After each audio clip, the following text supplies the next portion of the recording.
Assalamualaikum, halo semuanya. Nama saya Mutiara Rizkia.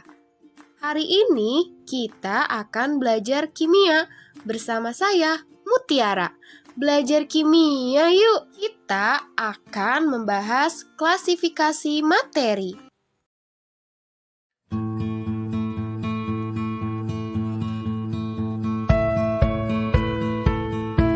Selamat belajar. Enjoy! Materi apa saja ya hari ini yang kita bahas? Hari ini kita akan membahas tentang materi, zat tunggal, dan campuran. Kalian masih ingat nggak apa itu materi? Ya, materi adalah segala sesuatu yang menempati ruang serta memiliki massa dan energi. Nah, di sini ada klasifikasi materi. Materi dibagi menjadi dua, ada zat tunggal dan campuran. Zat tunggal dibagi lagi menjadi dua, yaitu unsur dan senyawa. Sedangkan campuran ada yang homogen dan ada yang heterogen. Nah, apa sih zat tunggal itu? Zat tunggal adalah materi yang mempunyai sifat dan komposisi sama di seluruh bagiannya. Zat tunggal terdiri dari dua, yaitu unsur dan senyawa.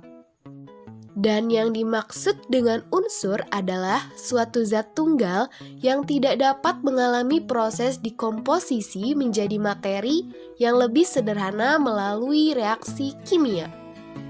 Di sini, unsur dibagi menjadi tiga, ada unsur logam, unsur semilogam, dan unsur non-logam. Unsur logam.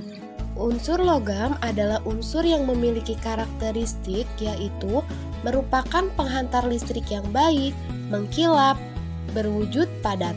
Contohnya, beberapa logam berikut seperti Fe, Au, Ag, dan lain-lain. Yang kedua ada semilogam.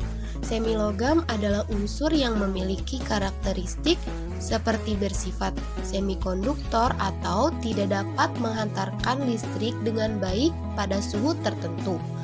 Contohnya ada silikon, boron, germanium, dan lain-lain. Dan yang terakhir ada unsur non-logam adalah unsur yang memiliki karakteristik seperti memiliki bentuk padat, cair, dan gas pada suhu ruangan. Contohnya seperti oksigen, helium, hidrogen, dan lain-lain. Dan bagian dari zat tunggal yang lainnya adalah senyawa. Senyawa adalah suatu zat tunggal yang tersusun dari dua atau lebih unsur, di mana unsur-unsur tersebut berkombinasi melalui reaksi kimia dengan perbandingan massa yang tepat sama. Senyawa dibagi lagi menjadi dua, yaitu senyawa organik dan anorganik. Mudahnya, organik itu berkaitan dengan makhluk hidup, sedangkan anorganik itu tidak berkaitan dengan makhluk hidup.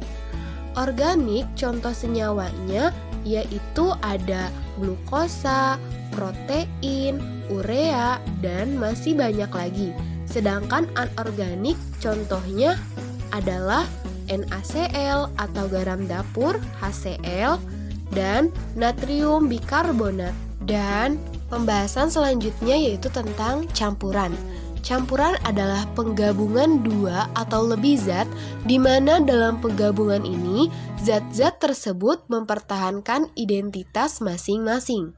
Adapun kegunaan campuran dalam kehidupan sehari-hari yaitu pada pemurnian air minum, pemurnian garam dapur, pengolahan minyak bumi, dan masih banyak lagi. Pemisahan campuran. Yang pertama ada pengayakan dan penyaringan berdasarkan ukuran partikel, lalu selanjutnya ada destilasi berdasarkan perbedaan titik didih, yang ketiga ada sublimasi berdasarkan perbedaan titik leleh, lalu ada elektroforesis berdasarkan perbedaan muatan listrik, dan yang terakhir ada ekstraksi dan rekristalisasi berdasarkan perbedaan kelarutan. Lalu, campuran itu dibagi menjadi dua. Yang pertama ada campuran homogen dan ada campuran heterogen. Lalu, apa sih yang dimaksud dengan campuran homogen? Campuran homogen adalah campuran yang tidak terlihat lagi bidang batasnya. Contohnya, gula yang dilarutkan di dalam air menjadi larutan gula. Setelah menjadi larutan gula, kita tidak bisa membedakan gula dan air karena mereka sudah menyatu. Sedangkan campuran heterogen adalah campuran dua zat atau lebih yang masih terlihat bidang batasnya. Contohnya air dan minyak. Heterogen dibagi menjadi dua, ada suspensi dan koloid. Mungkin sampai di sini materi yang saya bahas, semoga bermanfaat bagi semuanya. Semoga kalian tetap sehat ya. Goodbye and see you.